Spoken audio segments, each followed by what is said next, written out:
It is our 13th week and we are still in Alaska, but today is our last day in Alaska, and today I will be spotlighting the disappearance of Micheal Palmer. In July of 1999, Micheal, 15, spent the night at a friend's house where they snuck out to attend a graduation party. Micheal never made it home after that party, and there's been a lot of rumors and speculation, but that's not brought anybody closer to finding Micheal. On June 4th of 1999, Micheal, who went by Mike, was spending the night at a friend's house when the friends decided they would sneak out of the house and ride their bikes over to a graduation party near the Meadow Lake subdivision. This was just one of the many graduation parties going on that weekend. Around 4 a.m., Mike and his friends decide that they should probably head back home. They all hop on their bikes and head up the park highway back to the house that they snuck out of.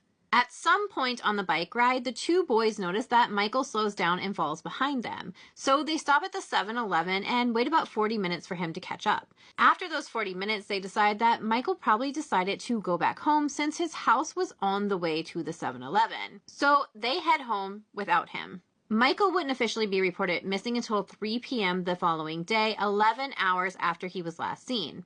Micheal's parents stated from the beginning that Micheal was not a troubled kid, he wouldn't run away, and that he never stayed out of contact with friends or family. Not long after Micheal was reported missing, the bike that he borrowed that night was found in the Little Susitna River that runs parallel to Pittman Road and the Silver Drive intersection. Micheal's Converse sneakers would be found neatly placed nearby on a private runway, and they were wet and muddy. Investigators did bring in search dogs in the area to track Micheal, but they could not track his scent. There was speculation that Micheal may have fallen in the river, but investigators found no body in the clear water, and the dogs didn't pick up Micheal's scent anywhere near the water. Over the weeks after Micheal's disappearance, the Alaska State Troopers say that they received dozens of tips and leads, but none of them panned out. And Micheal's family believes that he was abducted. In a tragic twist, Micheal's older brother Charles would vanish in April of 2010, almost 11 years after his brother vanished. Charles was out on a snow machine ride in Talkeetna, and he never returned. His snow machine was later found in deep snow, and it is believed that Charles likely perished of exposure and was declared legally dead in April of 2011.